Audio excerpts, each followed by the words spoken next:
दोस्तों, आज मैं एक हिंदुस्तानी आम नागरिक होने के नाते, एक महिला होने के नाते अपनी कुछ बातें हाथरस कांड के ऊपर रखना चाहती हूँ।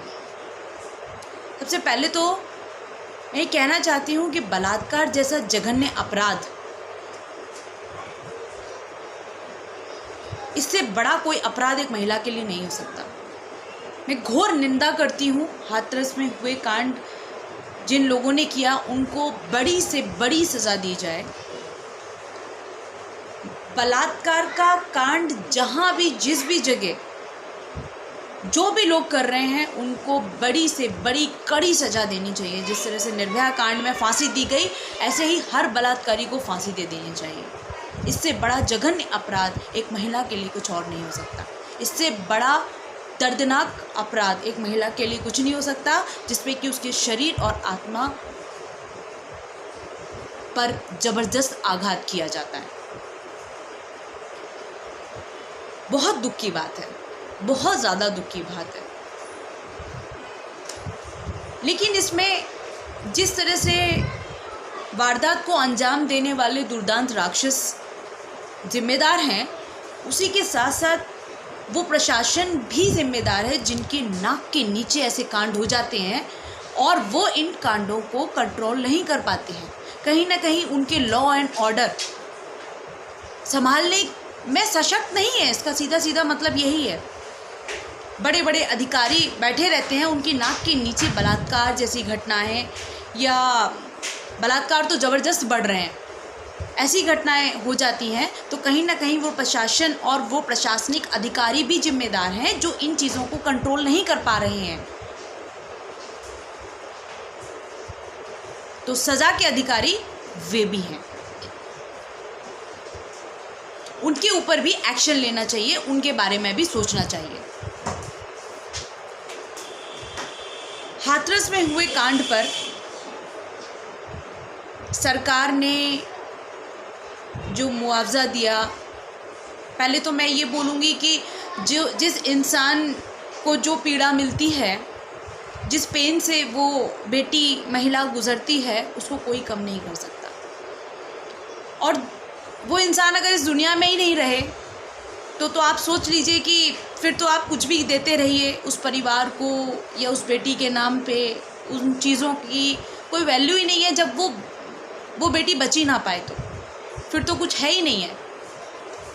लेकिन फिर भी सरकार ने जो सहायता मुहैया कराई, मैं उसका तहे दिल से रेस्पेक्ट करती हूँ कि जब दुख आता है तो छोटी सी सहायता भी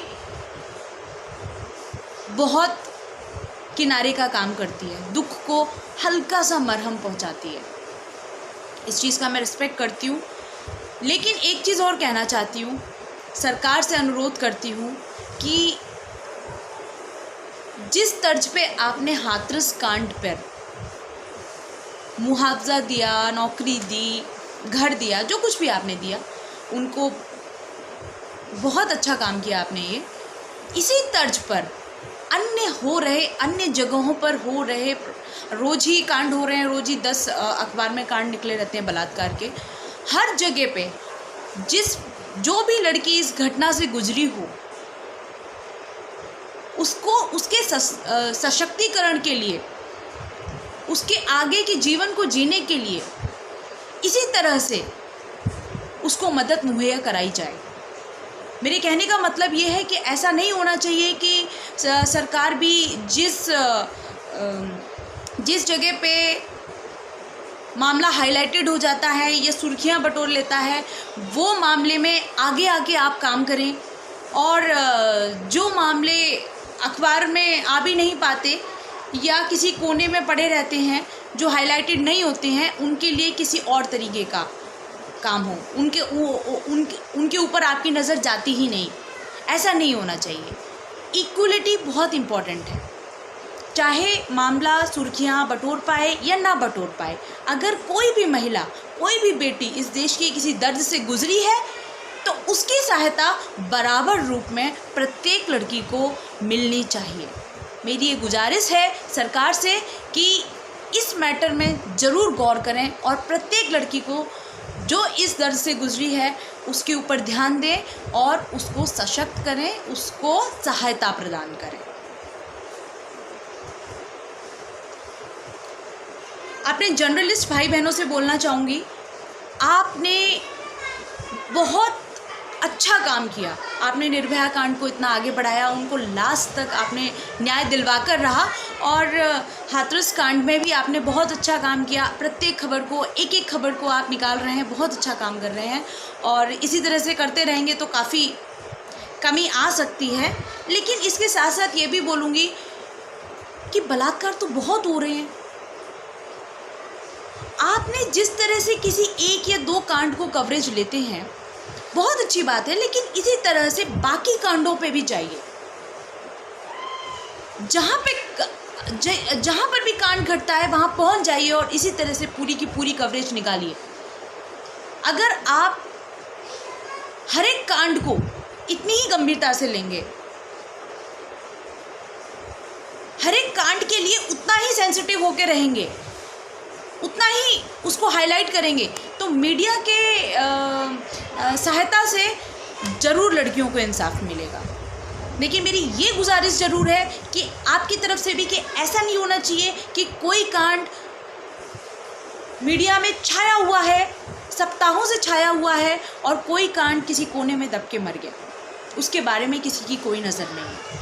ये चीज़ें मत करिए। आप भी इतना, आपके पास तो हज़ारों जर्नलिस्ट होते हैं, इस मुहिम पे लग जाइए कि हम अपने देश में एक भी बलात्कार नहीं होने देंगे। इसके लिए कमर कस लीजिए। कहीं जहाँ से भी ऐसी घटना की कोई भी वारदात आती है, लग जाइए। आप तो चौथा स्तंभ है भारत का। आपके करने से तो बहुत कुछ हो सकता है, और आप बहुत अच्छा कर रहे हैं, इसमें कोई दो राय नहीं है। लेकिन मेरा कहना ये है कि जितना आप एक या दो कांडों पे अपना पूरा एनर्जी लगा देते हैं, उसके साथ साथ बाकी किसी मुहिम पे लग जाइए। बलात्कार नहीं होने देना है तो नहीं होने देना है, तो गांव-गांव, शहर-शहर, जिस एरिया में ये चीज़ें हो रही हैं, उस पर आपने क्या काम करना है वो मुझसे बेहतर आप जानते हैं। पॉलिटिशियन से कहना चाहूँगी, फ़ोटो शूट्स कराना बंद कीजिए प्लीज़। जनता जागरूक है। अब वो जनता नहीं रही कि आपने कुछ भी बोल दिया और आपकी बात आंख मूंद के मान ली। अब वो जनता है कि आप जो करते हैं उसमें सबसे पहले सोचते हैं कि आपने ऐसा किया क्यों।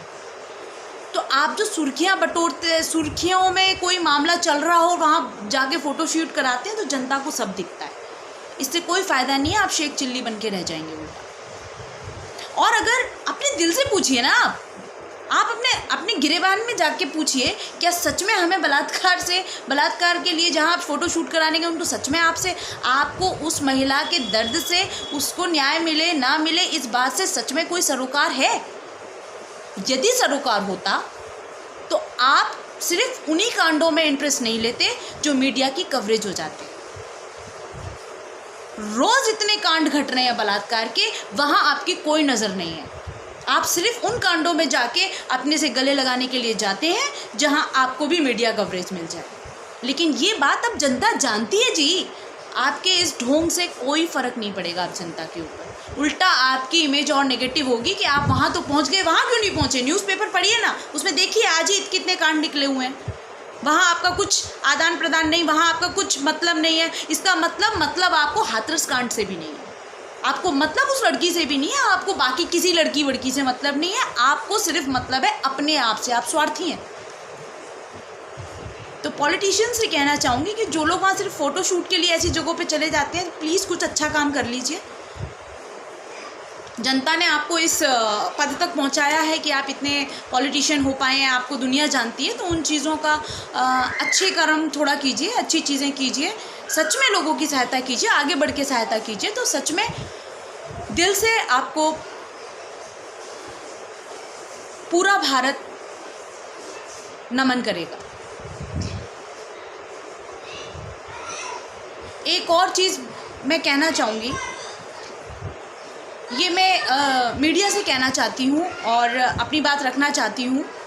थोड़ा कुछ चीज़ें मुझे ख़राब लगी जिस तरह से खबर छापी जाती है। मुझे ये समझ में नहीं आता,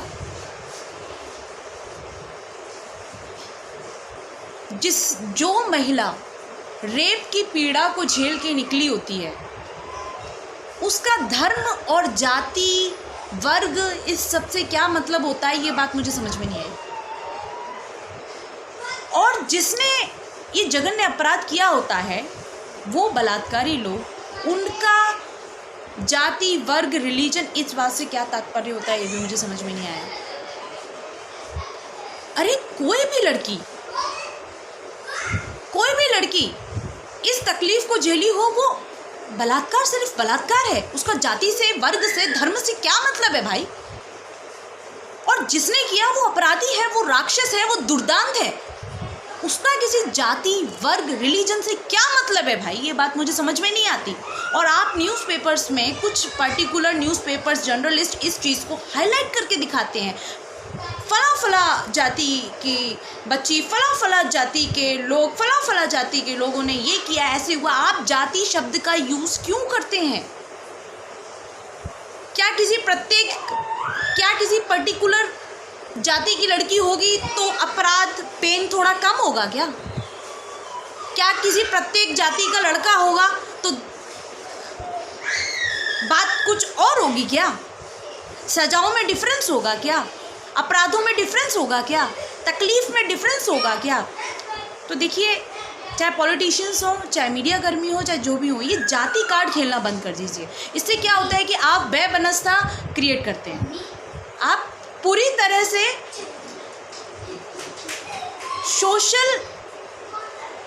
सोशली जाके लीग से हटने की कोशिश करते हैं। आप चलते हैं बलात्कार को इंसाफ दिलाने की बात लेकर और राउंड एंड राउंड करने लगते हैं जातिवाद के, रिलीजनवाद के और इन सब वादों। तो जो मुद्दा आप लेके चले हैं वो मुद्दा लेके चलिए।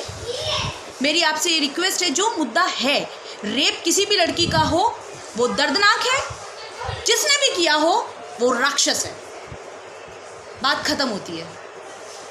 तो जातिवाद की पॉलिटिक्स खत्म कीजिए। सबसे लास्ट पॉइंट, इसमें जो प्रशासन की ढील रही या जो अधिकारी, जिन अधिकारियों के नाक के नीचे, मैं बोलती हूँ जिस क्षेत्र के अधिकारी के नाक के नीचे अपराध होते हैं, उन क्षेत्रीय अधिकारियों का पूरी जिम्मेदारी है कि वो ये सब चीज़ें नहीं संभाल पा रहे हैं और उनके ऊपर भी पूरी कार्रवाई होनी चाहिए। दूसरी बात ये जरूर बोलूँगी कि चंद पर्टिकुलर अधिकारियों को निलंबन कर देने से कुछ नहीं होता। सिर्फ अपने आप को शो करने के लिए, प्रोटेक्ट करने के लिए, सिर्फ कुछ लोगों को प्रोटेक्ट करने के लिए, आप ये दिखाने के लिए भैया हमने कुछ लोगों को, पुलिस वालों को निलंबन कर दिया, नहीं। इंक्वायरी कीजिए कि आदेश आया कहाँ से था कि रात में चला दो, कितनी ऊपर से आया था। देखिए, जितना ऊंचा पद उतनी ही ज़्यादा सैलरी, उतनी ही बड़ी पावर, तो सज़ा भी उतनी ही बड़ी होनी चाहिए। आदेश देने से पहले लोगों को सोचना चाहिए। ऐसा नहीं होना चाहिए कि किसी भी ठीक है, किसी के भी ऊपर फोड़ दिया कोई भी, ठीक है इसको निलंबन कर दो। इंक्वायरी करो, आफ्टर ऑल वो आदेश कहाँ से आया, कौन उसको डोमिनेट कर रहा है, कौन लोग हैं। जांच किसी भी प्रकार की हो, पूरी तरह से पारदर्शिता होनी चाहिए जांच के अंदर। और ये तो बहुत ज़रूरी है कि जो प्रशासनिक अधिकारी लोग सही से अपने लॉ एंड ऑर्डर को मेंटेन नहीं कर पा रहे हैं, उनकी बहुत बड़ी जिम्मेदारी बनती है कि वो भी सजा के पात्र हैं। बाकी तो आम जनता से कहना चाहूँगी कि हमारी बेटियों को हमें इतना स्ट्रॉन्ग बनाना है कि वो चांद की तरह नहीं, सूरज की तरह रोशनी दे, जल जाए व्यक्ति। एक कविता है ना, सुनो द्रौपदी शस्त्र उठा लो, सुनो द्रौपदी शस्त्र उठा लो, अब गोविंद ना आएंगे, अब तो अपनी रक्षा स्वयं करनी है। जय हिंद, जय भारत।